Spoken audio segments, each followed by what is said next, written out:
ನಮಸ್ತೆ ಸ್ನೇಹಿತರೆ, welcome to G info centre.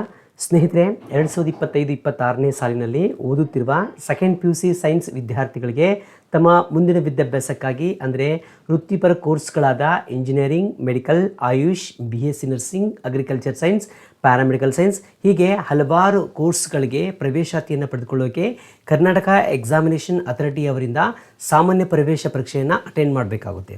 So 2026ನೇ ಸಾಲಿನಲ್ಲಿ ನಡೆಸುವಂತಹ ಈ KSETಗೆ ಯಾವಾಗ ಅರ್ಜಿ ಸಲ್ಲಿಸಬೇಕು ಮತ್ತು ಪರೀಕ್ಷೆಯನ್ನು ಯಾವ ದಿನಾಂಕದಂದು ನಡೆಸಲಾಗುತ್ತೆ ಹಾಗೂ ಇದಕ್ಕೆ ಸಂಬಂಧಪಟ್ಟಂತಹ ಸಂಪೂರ್ಣ ಮಾಹಿತಿಯನ್ನು ಈ ವಿಡಿಯೋದಲ್ಲಿ ತಿಳಿಸ್ಕೊಡಲಾಗುತ್ತೆ. ಹಾಗೆ ಈ KSETನಲ್ಲಿ ಮುಂದೆ ಬರುವಂತಹ ಅಪ್ಡೇಟ್ಗಳ ಬಗ್ಗೆ ತಿಳ್ಕೊಳ್ಬೇಕಂದ್ರೆ ತಪ್ಪದೆ ನಮ್ಮ ಚಾನಲ್ನ ಸಬ್ಸ್ಕ್ರೈಬ್ ಮಾಡ್ಕೊಳ್ಳಿ, ಹಾಗೆ ಆಲ್ ನೋಟಿಫಿಕೇಶನ್ ಆನ್ ಮಾಡ್ಕೊಳ್ಳಿ.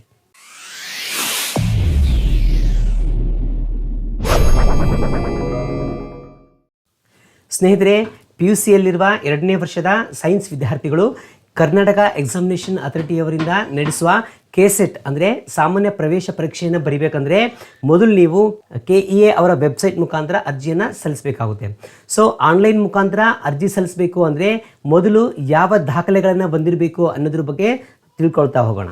ಸೊ ಅರ್ಜಿ ಸಲ್ಲಿಸುವಂತಹ ಅಭ್ಯರ್ಥಿಯ ಒಂದು ಆಧಾರ್ ಕಾರ್ಡ್ ಬೇಕಾಗುತ್ತೆ, SSLC ಮಾರ್ಕ್ಸ್ ಕಾರ್ಡ್ ಬೇಕಾಗುತ್ತೆ, ಇಂದಿನ ವರ್ಷದ ಅಭ್ಯರ್ಥಿಯಾಗಿದ್ದರೆ ಸೆಕೆಂಡ್ PUC ಮಾರ್ಕ್ಸ್ ಕಾರ್ಡ್ ಬೇಕಾಗುತ್ತೆ, ಮತ್ತು ಜಾತಿ ಮತ್ತು ಆದಾಯ ಪ್ರಮಾಣಪತ್ರ ಬೇಕಾಗುತ್ತೆ, ಅಭ್ಯರ್ಥಿಯ ಫೋಟೋ ಮತ್ತು ಸಹಿ ಹಾಗೂ ಲೆಫ್ಟ್ ಥಂಬ್ ಇಂಪ್ರೆಷನ್ ಅಂದರೆ ನಿಮ್ಮ ಎಡಗೈನ ಹೆಬ್ಬೆರಳಿನ ಗುರುತು ಬೇಕಾಗುತ್ತೆ. ಸೊ ಇವೆಲ್ಲ ದಾಖಲೆಗಳು ಮ್ಯಾಂಡೇಟರಿ ಆಗಿರುತ್ತೆ, ಅಂದರೆ ಕಂಪಲ್ಸರಿ ಬೇಕಾಗುತ್ತೆ. ಇನ್ನು ನೀವೇನಾದರೂ ರಿಸರ್ವೇಷನ್ಗೆ ಕ್ಲೈಮ್ ಮಾಡೋದಾಗಿದ್ದರೆ 1ನೇ ತರಗತಿಯಿಂದ 10ನೇ ತರಗತಿಯವರೆಗೆ ಗ್ರಾಮೀಣ ಭಾಗದಲ್ಲಿ ಓದಿದರೆ ಗ್ರಾಮೀಣ ವ್ಯಾಸಂಗ ಪ್ರಮಾಣಪತ್ರ ಬೇಕಾಗುತ್ತೆ. ನಂತರ 1ನೇ ತರಗತಿಯಿಂದ 10ನೇ ತರಗತಿಯವರೆಗೆ ಕನ್ನಡ ಮಾಧ್ಯಮದಲ್ಲಿ ಓದಿದರೆ ಕನ್ನಡ ಮಾಧ್ಯಮದ ಸರ್ಟಿಫಿಕೇಟ್ ಬೇಕಾಗುತ್ತೆ. ಅದು ಅಲ್ಪಸಂಖ್ಯಾತರ ಸಮುದಾಯದ ವಿದ್ಯಾರ್ಥಿಯಾಗಿದ್ದರೆ ಮೈನಾರಿಟಿ ಸರ್ಟಿಫಿಕೇಟ್ ಬೇಕಾಗುತ್ತೆ. ಹೈದರಾಬಾದ್ ಕರ್ನಾಟಕದ ಭಾಗದ ಅಭ್ಯರ್ಥಿಯಾಗಿದ್ದರೆ 371J ಸರ್ಟಿಫಿಕೇಟ್ ಬೇಕಾಗುತ್ತೆ. ಆರ್ಥಿಕವಾಗಿ ಹಿಂದುಳಿದ ಅಭ್ಯರ್ಥಿಯಾಗಿದ್ದರೆ EWS ಸರ್ಟಿಫಿಕೇಟ್ ಕೂಡ ಮಾಡಿಸಬೇಕಾಗುತ್ತೆ. ಇನ್ನು ಭಾಷಾ ಅಲ್ಪಸಂಖ್ಯಾತದವರಾಗಿದ್ದರೆ ಲಾಂಗ್ವಿಸ್ಟಿಕ್ ಮೈನಾರಿಟಿ ಸರ್ಟಿಫಿಕೇಟ್ನ ಕೂಡ ಮಾಡಿಸ್ಕೊಳ್ಬೇಕಾಗುತ್ತೆ.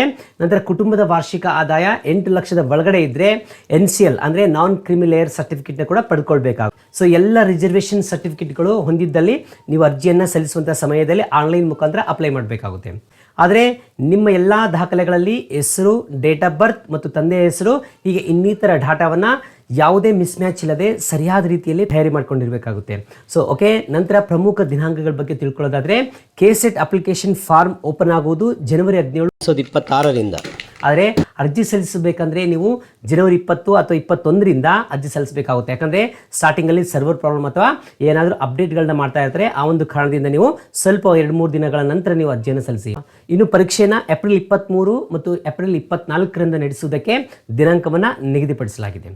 ಸೊ ಆದಷ್ಟು ಬೇಗನೆ ಅಭ್ಯರ್ಥಿಗಳು ಈ ಒಂದು KSETಗೆ ಪ್ರಿಪರೇಷನ್ ಆಗಿ ಜೊತೆಗೆ ನಿಮ್ಮ ದಾಖಲೆಗಳನ್ನು ಸರಿಯಾಗಿ ಇಟ್ಕೊಂಡು ಏನಾದರೂ ತಪ್ಪು ಮಾಹಿತಿಗಳಿದ್ದರೆ ಅದನ್ನು ಆದಷ್ಟು ಬೇಗನೆ ಸರಿಪಡಿಸಿಕೊಂಡು ಅರ್ಜಿಯನ್ನು ಸಲ್ಲಿಸಬಹುದಾಗಿರುತ್ತೆ.